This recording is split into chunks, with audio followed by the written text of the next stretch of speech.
வணக்கம் பானு, தாங்கள் கூறியது மிக மிக சரியானதுதான். திருநெல்வேலி மாவட்டம் கோடகநல்லூர் உள்ளிட்ட பல்வேறு பகுதிகளில் கேரள மாநிலத்திலிருந்து கொண்டு வந்து கொட்டப்பட்ட மருத்துவ கழிவுகள் விவகாரம் திருநெல்வேலி மட்டுமல்லாமல் தமிழகம் மட்டுமல்லாமல் ஏன் இரண்டு மாநிலத்துக்கு இடையேயான பிரச்சனை என்பதால் இந்தியா முழுவதுமே மிகப்பெரிய பரபரப்பினை ஏற்படுத்திய நிலையில் தற்போது கேரளாவில் இருந்து 25 முதல் 50 பேர் கொண்ட குழுவினர் தற்போது திருநெல்வேலிக்கு வந்து சேர்ந்துள்ளனர். அவர்கள் அந்த இடத்தை ஆய்வு செய்த இடத்திலிருந்து நேற்று முன்தினம் கேரள அதிகாரிகள் அந்த இடத்தினை ஆய்வு செய்தார்கள். ஆய்வு செய்த அனைத்து இடங்களிலுமே கொட்டப்பட்ட மருத்துவ கழிவுகளை தேசிய பசுமை தீர்ப்பாயத்தின் உத்தரவின் பேரில் தற்போது இங்கிருந்து அகற்றி மீண்டும் கேரளாவிற்கே எடுத்துச் செல்லும் வரலாற்று சிறப்புமிக்க சம்பவம் என்றே இதை நாம் கண்டிப்பாக குறிப்பிட்டே ஆக வேண்டும் பானு.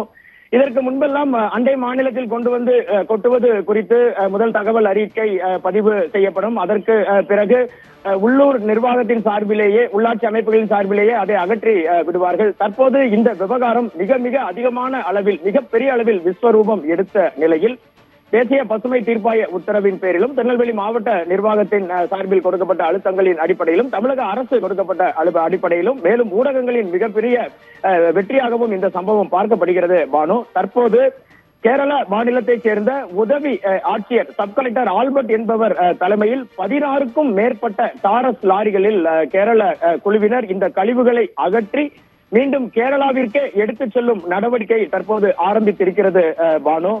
இதில் நேற்று பார்த்தீர்கள் என்றால் ஏற்கனவே மாயாண்டி மற்றும் மனோகர் என 2 தலைமை ஏஜென்ட்டுகள் இந்த விவகாரத்தில் திருநெல்வேலி சுத்தமல்லியில் கைது செய்யப்பட்ட நிலையில் நேற்று கேரளாவை சேர்ந்த அந்த கழிவுகள் அகற்றும் நிறுவனத்தின் மேற்பார்வையாளர் ஒருவரும் லாரியை பறிமுதல் செய்து அந்த லாரியின் உரிமையாளரான சேலம் ஓமநல்லூரை சேர்ந்த செல்லத்துறை என்பவரும் நேற்று இரவில் அதிரடியாக கைது செய்யப்பட்டார்கள். இதனை அடுத்து இந்த விவகாரம் மிகப்பெரிய அளவில் விஸ்வரூபம் எடுத்ததை அடுத்து முதல் முறையாக கழிவுகளை கொட்டிய விவகாரத்தில் சம்பந்தப்பட்ட மாநிலமே தங்கள் சார்ந்த அதிகாரிகளையும் வாகனங்களையும் அனுப்பி தற்பொழுது திருநெல்வேலியில் கொட்டப்பட்ட கோடகநல்லூர், கொண்டா நகரம், சீதப்பரப்பநல்லூர் போன்ற பல்வேறு பகுதிகளில் எங்கெல்லாம் கொட்டப்பட்டுள்ளதோ அங்கெல்லாம் இந்த கழிவுகளை மீண்டும் எடுத்து அவர்கள் மாநிலத்துக்கே கொண்டு செல்லும் நடைமுறைகள் தற்போது ஆரம்பித்து உள்ளது. கொட்டப்பட்ட மொத்த கழிவுகளை வைத்து பார்க்கும்போது இந்த நடவடிக்கை எப்படியும் இன்று மதியம் மாலை வரை நீட்டிக்கும் என்றே தெரிகிறது.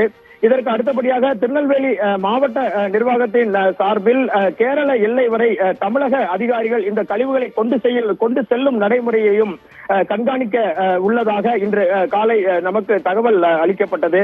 எது எப்படி இருந்தாலும் இனிமேல் அண்டை மாநிலத்தில் எந்த ஒரு மாநிலமும் தங்களது கழிவுகளை கொண்டு வந்து கொட்டுவதற்குரிய நடைமுறைகள் இதோடு முற்றுப்பெறும் எனவே அனைவரும் எதிர்பார்க்கின்றனர் பானு.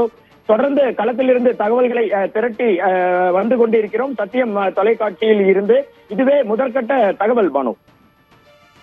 விவரங்களுக்கு நன்றி வனராஜ். நெல்லை மாவட்டம் கோடகநல்லூர் உள்ளிட்ட பல்வேறு பகுதிகளில் கேரள மாநில மருத்துவ கழிவுகள் கொட்டப்பட்ட சம்பவம் மிகப்பெரிய ஒரு பரபரப்பை ஏற்படுத்திய நிலையில் இந்த முறை இந்த சம்பவத்தில் கேரளாவிலிருந்து அதிகாரிகள் வந்து அந்த கழிவுகளை இன்னும் சற்று நேரத்தில் அதனை எடுத்துக்கொண்டு செல்ல இருப்பதாக தற்போதைய கள விவரங்கள் தெரிவிக்கின்றன. அண்மை செய்தியாக பார்த்தோம். விவரங்கள் விரிவாக செய்தியாளர் வனராஜ் சங்கர் வழங்க கேட்டோம்.